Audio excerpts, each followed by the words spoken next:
Con la muerte del Papa Francisco, se revive la discusión sobre las reformas por las que peleó dentro de la Iglesia Católica. Cambió la Constitución Apostólica y transformó así los organismos de poder dentro del Estado del Vaticano para luchar contra la corrupción. Intentó sanear las finanzas después del escándalo conocido como Vatilix. Se pronunció a favor de abrir la institución para acercarse más a los divorciados y a las personas LGBTIQ+. Y pidió perdón a las víctimas de pederastia cometida por sacerdotes.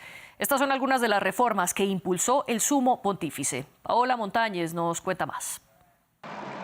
La relación de Francisco con los temas controversiales para la Iglesia fue de apertura discursiva, pero acción limitada. La comunidad LGTBIQ+ fue recibida a lo largo del papado de Francisco.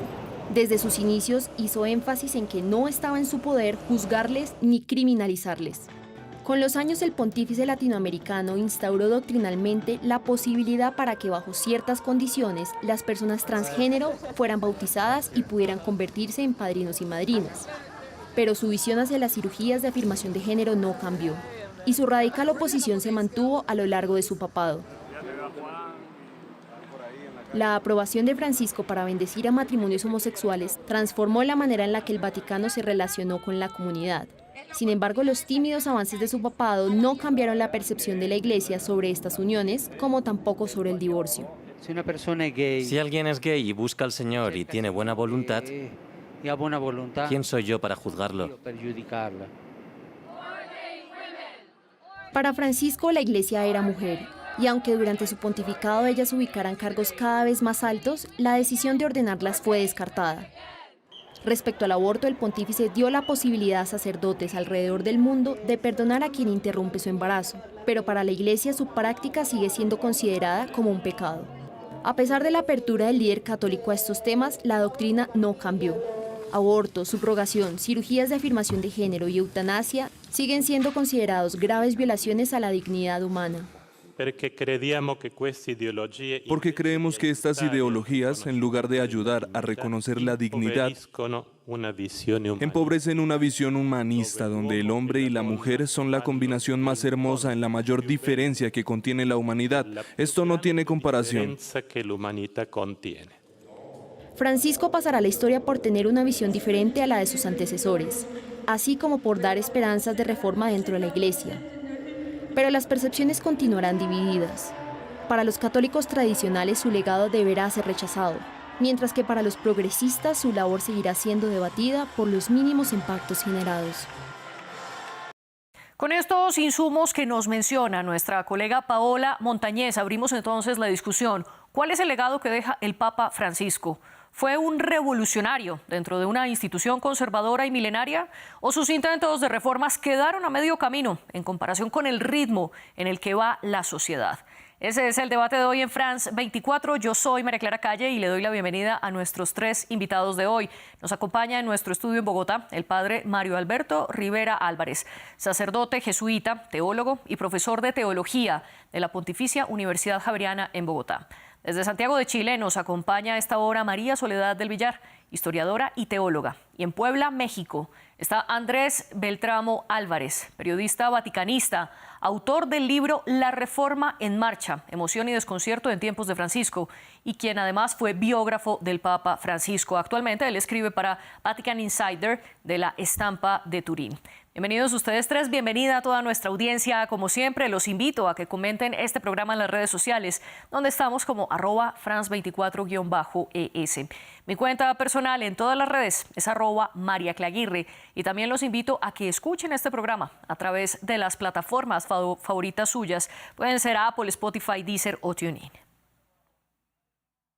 Padre Mario Alberto Rivera, comienzo con usted, pero antes una aclaración para nuestra audiencia. Vamos a tener una serie de programas de El Debate dedicadas a entender lo que deja y lo que pasó con el Papa Francisco. Hoy en concreto vamos a hablar de las reformas. Entonces les pido a nuestros tres invitados que nos concentremos en este tema. Padre Rivera, comienzo por usted. ¿Cuál cree usted que es el legado que deja el Papa Francisco? Bueno, creo que eclesialmente deja un legado maravilloso porque movió a la Iglesia a las fronteras. Es decir, para él la iglesia era una tienda de campaña, la iglesia debía estar con la gente, con los pobres, con los sencillos, allá donde más se necesita. Un ejemplo claro son sus viajes. Fue donde había un puñado de católicos, no donde había multitudes, para apoyar la labor que los católicos hacían en estos lugares apartados, donde la religión no es mayoritaria. Ese sería el principal asunto eclesial. Y luego la preocupación por los migrantes, por todo lo social. Es decir, la moral social, la doctrina social de la iglesia con Francisco se vio fortalecida, proyectada, y era a veces la única voz en este mundo que hablaba de la defensa de los derechos humanos, de la defensa de la dignidad de los migrantes, entre otras cosas. María Soledad del Villar, también bienvenida usted a nuestro programa. ¿Para usted el Papa Francisco fue un revolucionario o las reformas que intentó quedaron a medias? Hola, gracias.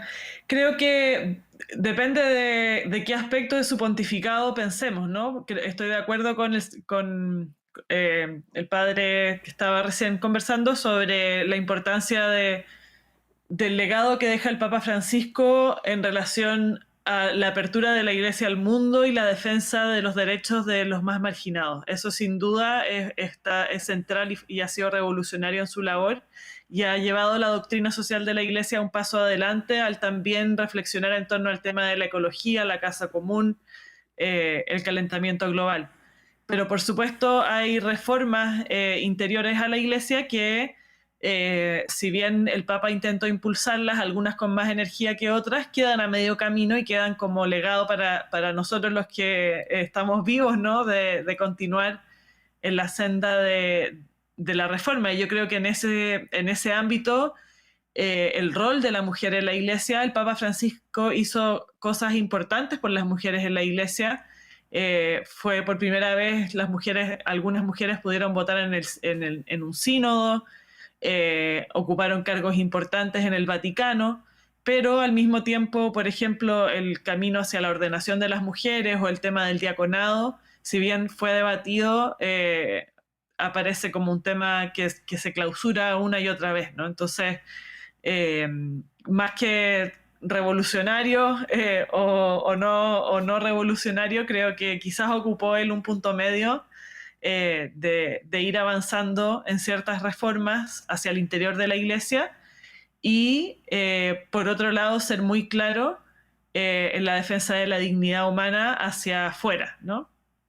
¿Usted matiza entonces estos términos de revolucionario, reformista o qué tanto avanzó dependiendo de qué aspectos se analicen?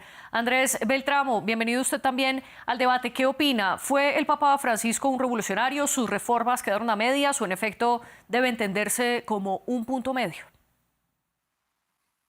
Buenas. La disyuntiva puesta en esos términos me parece que suele ser un poco injusta porque no toma en cuenta el contexto del Papa en sí. El Papa ha dicho una y otra vez desde el principio que él es un hijo de la Iglesia y como tal el camino, el programa que él presentó para el pontificado fue un programa de Iglesia, pero con un enfoque audaz para ir al encuentro, para no hacer cerrar en la Iglesia los ojos ante las problemáticas que en otros tiempos de la Iglesia que habían quedado, digamos, marginadas. Y por eso lo interesante respecto del legado del Papa Francisco es cuánto trasciende, cuánto va a trascender de lo que él ha establecido, no solamente en sus gestos, sino acompañado por reformas reales, porque hay un documento nuevo para la Curia Romana, porque hay una serie de tradiciones y de costumbres que han sido radicadas por las acciones del propio Papa, que están ahí y que no se pueden negar. El problema es que es necesario darle tiempo al avance de estas reformas que el propio Papa ha establecido. Por lo tanto, mi respuesta sería, fue un reformador porque su vocación desde el origen fue un reformador, pero no solo en el papel, en la norma, que es algo importante, sino también en la cultura. Y creo que ahí está el gran legado del Papa Francisco, en discutir esa medianía que a veces en el mundo católico se suele vivir, digamos, en donde de alguna manera se vive en una comunidad más bien cerrada o de puertas no tan abiertas, llevándola, empujándola e impulsándola a abrirse a todos estos grupos, en un camino que no tiene respuestas absolutas, sino que va transitando a través de ese mensaje de cercanía, y ahí es donde seguramente encontramos estos aspectos que trascenderán del pontificado del Papa Francisco. Y usted mencionaba que esa trascendencia depende de cómo avancen las situaciones y los cambios que impulsó el Papa a lo largo del tiempo. Sin embargo, eso lo veremos después, dependiendo también en gran medida a quién nombren como el nuevo Papa. Pero por ahora concentrémonos en esas reformas que intentó hacer el Papa Francisco. Padre Mario, regreso con usted, sobre todo con un punto que mencionaba María Soledad, y es el de las mujeres. El Papa Francisco permitió que ellas votaran en el sínodo, que es la reunión de los obispos con el Papa, algo que antes no pasaba. Y también Bergoglio, como era su nombre de pila, pidió una investigación para que las mujeres pudieran ser diáconos, que son quienes podrían administrar la Eucaristía. Pero para que podamos entender esto un poco en contexto, porque claro, ante la sociedad, darle el papel a la mujer de lo mismo que hacen los hombres dentro de la Iglesia Católica parece apenas lo lógico, pero esto dentro de la misma Iglesia, ¿qué significa y qué tan revolucionario es que el Papa Francisco lo haya promovido? Bueno, quiero aclarar que las diaconisas no pueden consagrar. Las diaconisas en una misa, para la gente que no tiene experiencia, pueden leer el Evangelio, pueden bautizar sin misa, o sea, sin consagrar el pan y el vino, y pueden celebrar el matrimonio. Él creó 2 comisiones compuestas por distintos teólogos. La primera comisión no llegó a ninguna claridad, estaban divididos al interior de la comisión. Las mujeres le pidieron que volviera a intentarlo, generó una segunda comisión que también discutió el tema, y esto no fue a ninguna parte. Esto le mostró al Papa que eclesialmente no es obvio, que hay que ir por un camino o hay que ir por otro. 2 comisiones distintas no llegaron a acuerdos, no dijeron no dijeron sí en su totalidad. Entonces él dice, miren, yo creo que uno de los problemas más grandes de la Iglesia Católica es el clericalismo. Es decir, que sean sacerdotes, obispos y diáconos los que estén al centro y se descuida el laicado, se descuida la gente. ¿Ustedes creen que la solución a los problemas de la mujer sea también clericalizarlas a ellas para que se repita el mismo problema? Esa fue su visión. Y él decía, eso no hay que hacer. Lo que hay que hacer con la mujer no es clericalizarla, sino empoderarla. Que tenga realmente capacidad de decisión y no necesariamente que sea un clérigo. Por eso es que nombró, por ejemplo, presidente de un dicasterio por primera vez en la historia a una mujer. Incluso un cardenal es su segundo. Eso ya es algo novedoso. Sí.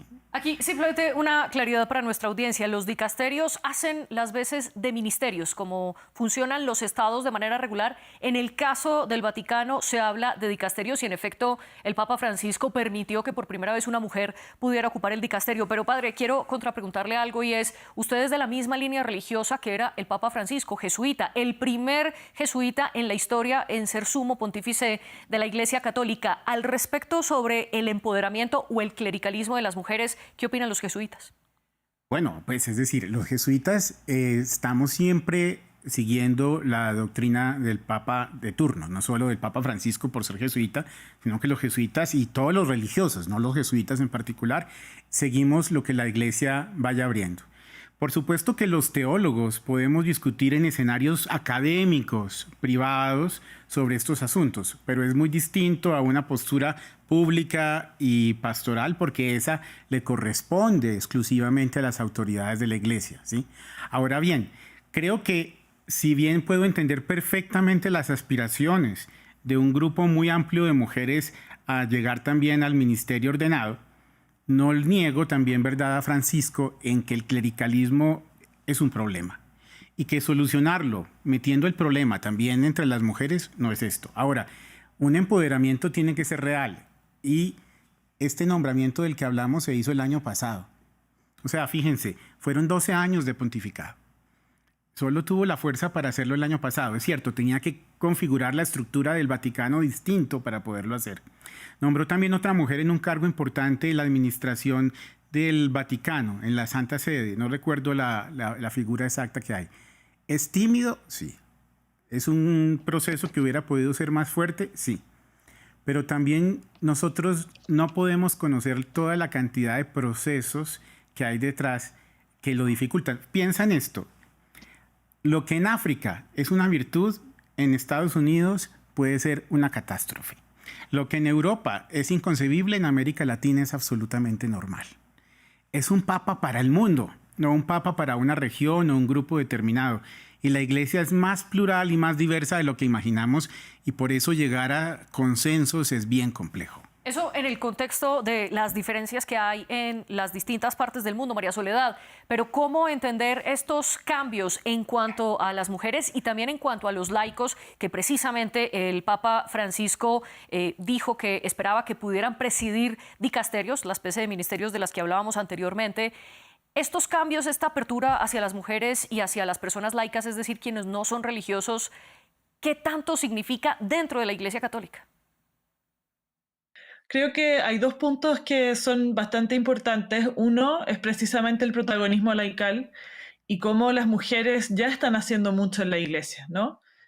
Uno va a cualquier capilla, a cualquier parroquia y va a encontrar mujeres a cargo de la catequesis, a cargo de preparar la iglesia en la liturgia, a cargo de todo tipo de grupos de ayuda social. Entonces las mujeres estamos haciendo el trabajo en la iglesia. Y este avanzar hacia el diaconado o eventualmente el sacerdocio es una manera de reconocer ese trabajo que las mujeres ya están haciendo. Entonces, junto con las comisiones, yo quisiera agregar que además de eso, el tema del diaconado emergió, por ejemplo, con mucha fuerza en el Sínodo de la Amazonía, que fue una de las iniciativas del Papa Francisco para hacer dialogar a la Iglesia en una zona clave del mundo, que es la Amazonía, en torno a su misión, ¿no? Y en ese contexto, una gran mayoría de obispos estuvieron a favor de ordenar a las mujeres diaconisas, precisamente no solo por un tema de igualdad entre hombres y mujeres, sino también por una necesidad pastoral de que las personas puedan acceder a los sacramentos donde no hay sacerdotes. Entonces hay esas dos líneas de argumentación, diría yo. Y claro, es cierto lo que dice aquí nuestro compañero jesuita, de que la iglesia es muy diversa y que en ciertos sectores, por ejemplo, que la mujer pudiese acceder al sacerdocio sería lo mínimo y en otros lugares sería una revolución. Pero quizás por lo mismo, para abrirse a esa pluralidad de la iglesia, es que faltó, pienso yo, un poquito más de creatividad o de apertura. Por ejemplo, haber concedido la idea de, en experimento, como se dice internamente en la Iglesia, en promover, por ejemplo, el diaconado en la Amazonía sin la obligación de que sea algo para toda la Iglesia. Entonces, creo que la pluralidad también se juega en dar espacio a esa diversidad y con el modelo jerárquico que tenemos hoy en la Iglesia, la verdad es que hay un solo modelo que está en todas partes del mundo, ¿no? Entonces, por ahí pienso yo que quizás estas reformas pueden encontrar su camino. Y si hablando de mujeres, las opiniones pueden ser tan diferentes y en los lugares del planeta pueden entenderse de manera totalmente opuesta, ¿qué decir entonces, María Soledad, al momento de hablar de las personas de orientación sexual diversa, concretamente sobre las personas LGBTIQ+? Al respecto, en 2013, cuando el Papa Francisco viajó a la Jornada Mundial de la Juventud en Río de Janeiro y estaba regresando en un avión hacia Roma, dio las palabras que escuchábamos y veíamos en el informe anterior, en el que el Papa Francisco afirmó: si una persona es gay, busca al Señor y tiene buena voluntad, ¿quién soy yo para juzgarla? Luego, 10 años después, en octubre del 2023, el Papa Francisco sugirió bendecir a las parejas del mismo sexo, diferenciando en que esa bendición no significaba que se pudieran casar bajo la Iglesia Católica. Pero al respecto, María Soledad, ¿qué tanto avanzó o no el Papa Francisco, o si estas palabras se quedaron solo en un simbolismo? Nuevamente, creo que así hubieron, quizás en este tema, algo de ambigüedad, hubieron palabras de mucha afirmación, como las que acabas de compartir, y otras más difíciles. Pero sí, sin duda, claro, nuevamente el contexto, ¿no? Hay países en el mundo, hasta hoy día, en el año 2025, en que la homosexualidad está penalizada por ley, e incluso en algunos casos con pena de muerte. Entonces, en un país como ese, decir que quién soy yo para juzgar tiene mucho impacto, ¿no? Porque hay leyes que prohíben la homosexualidad. En otros países en donde, por ejemplo, la tolerancia es tan amplia al punto de que existe el matrimonio igualitario y que hay un acceso a los mismos derechos de parejas heterosexuales y parejas homosexuales, quizás las reformas o la cercanía del Papa Francisco hacia la comunidad LGTBQ y más se queda corta, ¿no? Porque la sociedad va más adelante que la iglesia en ese tipo de espacios. Entonces, pienso eso, que el Papa Francisco, los gestos del Papa Francisco, sus palabras, hay que valorarlas, pero también hay que ser capaz de decir hasta dónde, como también señalar las cosas en que podríamos seguir avanzando, ¿no? Ser católico significa ser inclusivo, pienso yo. Y en eso nos queda mucho por delante. Voy a retomar una palabra que usted decía, la sociedad va más adelante que la Iglesia Católica. Andrés, ¿está usted de acuerdo con esta afirmación? Y si es así, ¿cómo interpretar las palabras que dio el Papa Francisco en relación a la comunidad LGTBIQ+? Sobre todo, ¿cuál fue el impacto dentro de la Iglesia? Creo que aquí hay una disyuntiva respecto de cómo interpretar a la Iglesia y las acciones del Papa.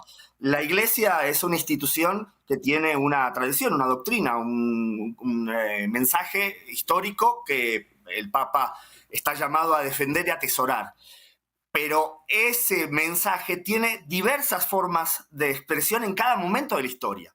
Y entonces, por eso yo decía al principio que más allá de discutir, que me parece muy interesante discutir las reformas que el propio Papa ha puesto sobre la mesa, que son, digamos, de grandísima relevancia a nivel de discusión global, también tiene mucha importancia, y quizás no le estamos dando tanta, lo que los gestos y la cultura significan en las acciones del Papa. Porque no solamente el Papa dijo quién soy yo para juzgar, sino muchas veces se reunió con personas de estos grupos, más organizados o menos organizados. En el Vaticano, recuerdo cuando estuvimos en Washington, que recibió a un exalumno de él, abiertamente homosexual, con su pareja, en un encuentro íntimo. Y entonces el Papa, en este sentido, lo que nos estaba diciendo es que, más allá de solamente los decretos que un Papa podría o no establecer, está la pastoral, la acción de la Iglesia. Lo que en las comunidades signifique esto. Porque podría el Papa hacer muchísimos decretos que tuvieran una implicancia relativa si en nuestras parroquias todavía existe desunión, disgregación o falta de integración, ¿no? Y yo creo que en muchas ocasiones, por la acción de muchos párrocos, de muchos sacerdotes, de muchas monjitas que están en la primera línea de la Iglesia, muchas veces la acción misericordiosa de la Iglesia es más real que algún decreto más formativo. Y entonces creo que ahí está el punto que complementa el análisis. No solamente un debate, digamos, fenomenológico de hizo o no hizo, sino de cuánto camino abrió real para las personas en la Iglesia. Y ahí yo creo que está el gran avance con el Papa Francisco. Hablemos precisamente de esos gestos y esas acciones que usted menciona, Andrés, pero trasladándolas a uno de los campos más espinosos de la Iglesia Católica, que es la pederastia. En la visita que hizo el Papa Francisco a Chile en 2018, se reunió con víctimas de pederastia, de sacerdotes de la Iglesia Católica, y dijo que pedía perdón tanto a las víctimas como a sus familiares. Sin embargo, también criticaron el hecho de que dentro del evento estuviera el obispo Juan Barros, quien había sido acusado de encubrir al párroco Fernando Caradima, una de las personas acusadas de pederastia dentro de Chile. En ese momento el Papa Francisco dijo, y cito de manera textual: el día que me traigan una prueba contra el obispo Barros, voy a hablar. No hay una sola prueba en contra, todo es calumnia. Luego, posteriormente, el Papa Francisco se retractó. 34 miembros del episcopado chileno pidieron o le mandaron su renuncia, su carta de renuncia al Papa en medio de este escándalo. Y ahí quizás se quebró parte de la comunidad católica en Chile con este hecho. ¿Cómo entender entonces, Andrés, esta acción en la que por un lado pide perdón por la pederastia dentro de la Iglesia, pero por otro está acompañado por un obispo acusado de supuestamente encubrir a un párroco? Bueno, ese caso es público y además el Papa explicó su cambio de opinión. Pero no solo, tenemos el caso del sodalicio en Perú, que una de sus últimas acciones antes de morir del Papa fue la disolución de este instituto cuyo fundador fue acusado justamente de estos execrables casos, ¿no? Y así en otras situaciones. Lo cierto es que el Papa reconoció, no solo en el caso de Chile, sino en el caso de Perú, que él tenía una opinión equivocada. Y creo que ahí, si bien, obviamente, y personalmente a mí me tocó incluso escribir, siendo vaticanista, sobre ambos casos, incluso unas denuncias sobre Caradima, cuando el Papa todavía tenía opinión equivocada, e incluso pude saber que a través de sacerdotes le habían contado situaciones que lo hacían dudar al propio Papa. Creo que la oportunidad que él tuvo en vida, no solo de reconocer que estaba en el error, sino de recoger y recibir a las víctimas de Caradima. Y no solo recibir a las víctimas de Caradima, sino que además proponer a una de estas víctimas, la más famosa, incluso la más, vamos a decir, beligerante, como miembro de una comisión del Vaticano de lucha contra la pederastia, demuestra la gran capacidad del Papa de volver sobre sus errores. Que incluso en el vuelo papal de regreso de Chile a Roma, los periodistas se lo hicimos ver. Eran errores graves de convicción. Y creo que ese fue un elemento que al Papa le hizo darse cuenta de que eso que él estaba diciendo y que estaba tan convencido, en realidad carecía de sustento real. Y entonces fue a las fuentes para deshacer esa convicción que tenía y no solo tomó acción, sino que además también hizo reparación con las víctimas, recibiendo también a las víctimas del sodalicio, no solo víctimas corporales, sino algunos periodistas que denunciaron este caso, fueron recibidos por el Papa Francisco también en forma de reconocimiento de su lucha contra estos casos, ¿no? Entonces, sí. Me parece que es muy interesante ese balance, porque ahí sí hubo un cambio sustancial que pudimos ver en la práctica y que después se llevó a cabo en los hechos, ¿no? Padre Mario, para hacerle la siguiente pregunta voy a retomar la idea que estaba planteando Andrés de que una cosa es cómo interpretar a la Iglesia Católica como tal y otra muy diferente es cómo entender las actuaciones del Papa Francisco. En este sentido, el reconocimiento que hizo en su momento el Sumo Pontífice de que estaba equivocado y de la petición de perdón a las víctimas de pederastia por parte de la Iglesia Católica, ¿qué tanto esto logra mover a las acciones de la institución como tal? Es decir, ¿lo que hizo el Papa Francisco en vida tiene alguna repercusión de cómo la Iglesia Católica enfrenta la pederastia? Sí, sin lugar a dudas. O sea, tenemos que él ha creado comisiones en específico que se dedican a luchar contra este flagelo de la Iglesia Católica. Reformó el Código de Derecho Canónico que permite, o sea, nos da una herramienta para poder entrar a sancionar a sacerdotes o distintas personas que cometan abusos de este tipo. Se necesitaba la herramienta, hoy la herramienta existe. Luego también generó toda una cultura diferente. En muchas ocasiones incluso hasta cardenales los destituyó, les prohibió participar del ministerio. Entonces, esto sí fue generando una cultura distinta. ¿Que cambió por completo la Iglesia Católica? No, yo creo que hay que continuar este proceso. Eso es evidente, que un flagelo que lleva décadas no cambia en 10 años. Pero que hoy día, sobre todo los sacerdotes jóvenes y la gente, es mucho más sensible al tema, está mucho más alerta al tema y busca evitar caer en este tipo de circunstancias, creo que es innegable, ¿sí? ¿Falta? Sí. ¿Hay que seguirlo haciendo? Sí. Y esperemos que pase. Y María Soledad, ahí sí quiero adelantarme un poco, y es estos cambios en concreto para combatir la pederastia dentro de la Iglesia Católica, ¿qué tanto pueden frenarse si el nuevo Papa es de la línea más conservadora de la Iglesia? Mira, creo que lamentablemente el tema de los abusos no es un problema solamente de conservadores o progresistas, sino que es un problema transversal en la Iglesia. Han habido sacerdotes muy progresistas que también han sido abusadores, ¿no? yo esperaría que, independiente de si el próximo papa es más conservador, tradicionalista o es más progresista, que lleguemos a un consenso de que el abuso en la iglesia tiene que ser erradicado de todo tipo de comunidades. Espero que los pocos avances que se han hecho no estén amenazados. Espero también que de alguna manera hayamos llegado a un consenso que en realidad es un consenso muy básico, no sé, el abuso sexual es violencia, ¿no? Y es violencia contra los niños, violencia contra las mujeres, es violencia contra tanto jóvenes como adultos vulnerables, y eso no puede tener espacio en la Iglesia Católica y en ninguna de las posibles ideologías o formas de ser Iglesia Católica que existan. Eso por un lado.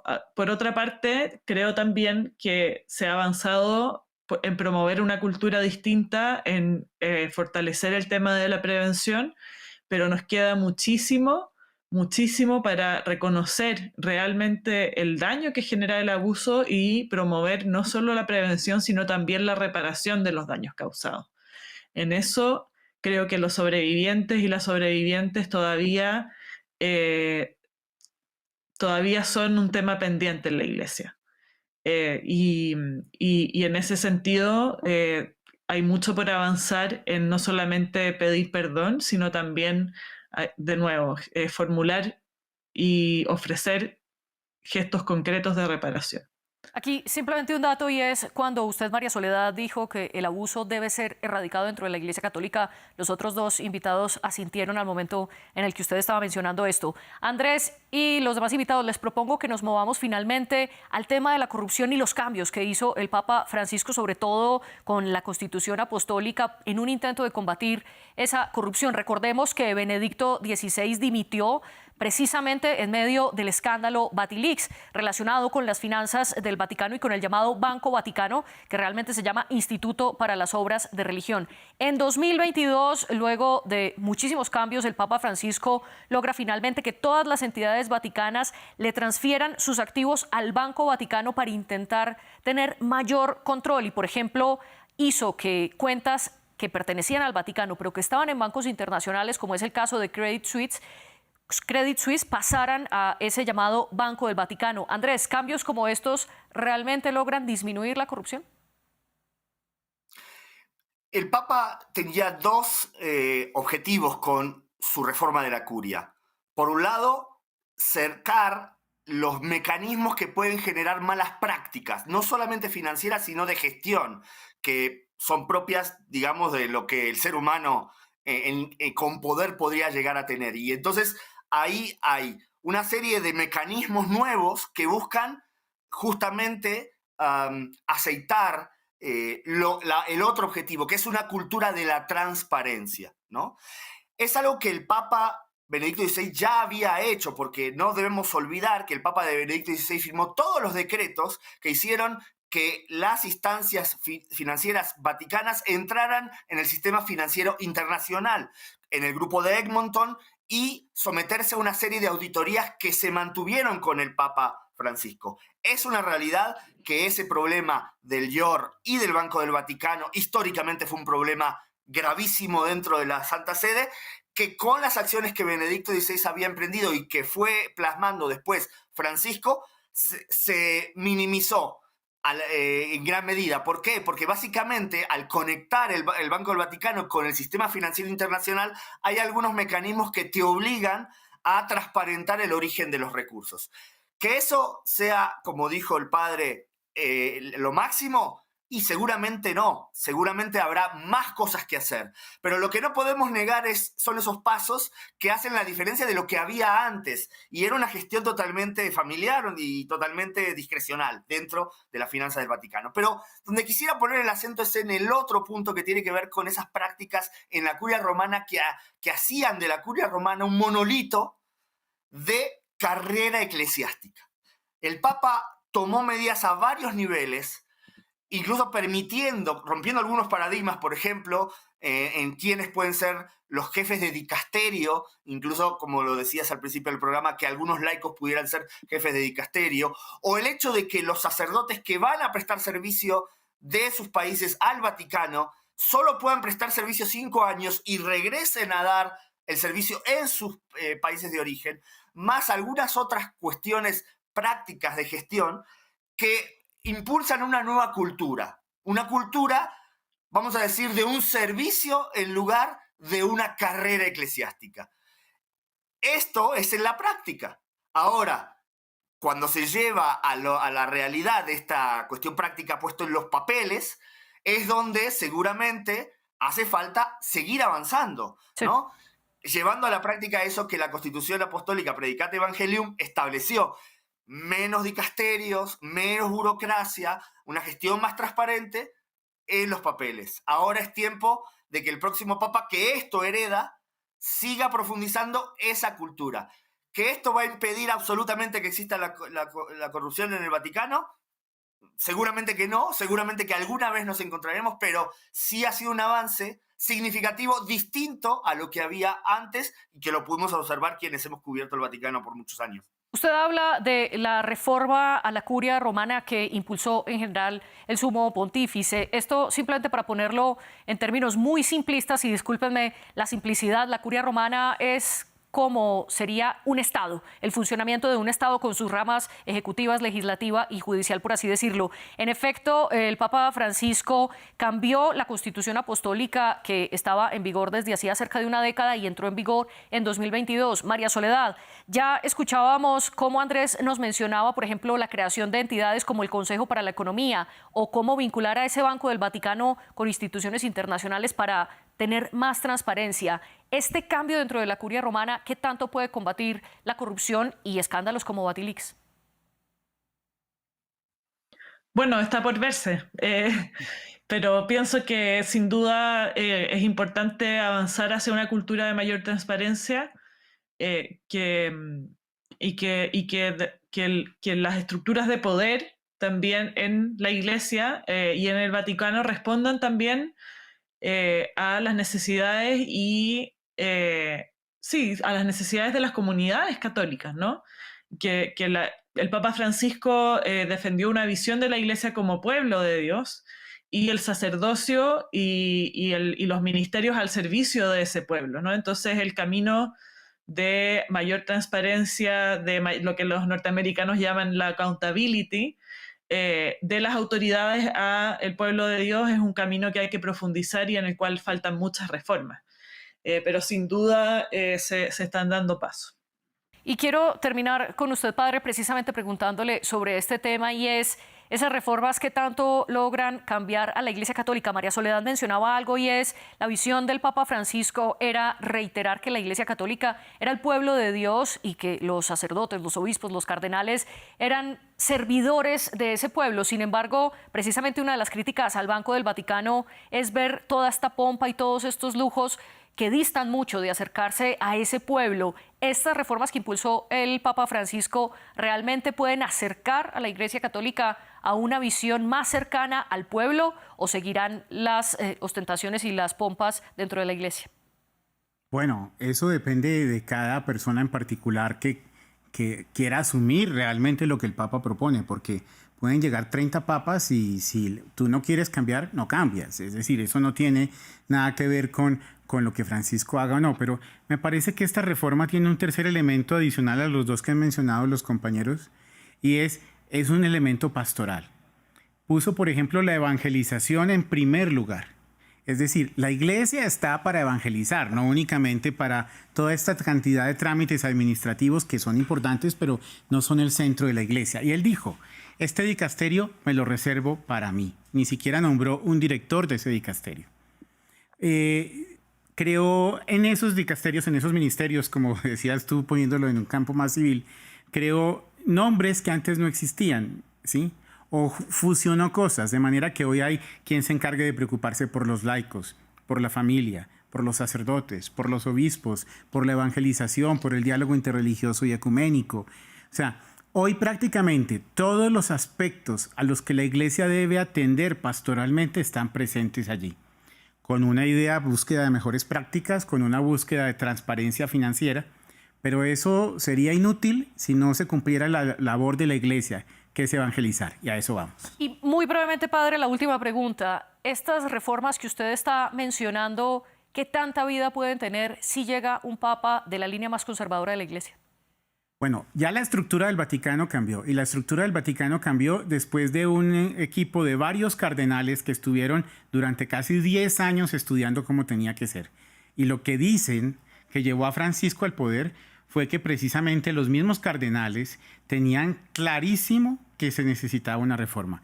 Y aunque suene un poco absurdo decirlo, recuerda que a Francisco no lo eligieron cardenales nombrados por él. Es decir, eran cardenales nombrados por Benedicto y por Juan Pablo II, de manera que no es tan cierto que sea una estructura monolítica de los conservadores o de la derecha eclesial contra las apuestas de Francisco. Francisco llegó porque ellos lo eligieron y muchos nuevos están allí y quieren cambios. Padre Mario Rivera, María Soledad del Villar y Andrés Beltramo, gracias por acompañarnos en este programa tan interesante, un programa producido por Laura Garzón y nuestra jefe de invitados, Tania Herrera. Ustedes vean más de todo lo que hizo el Papa Francisco en nuestra página france24.com.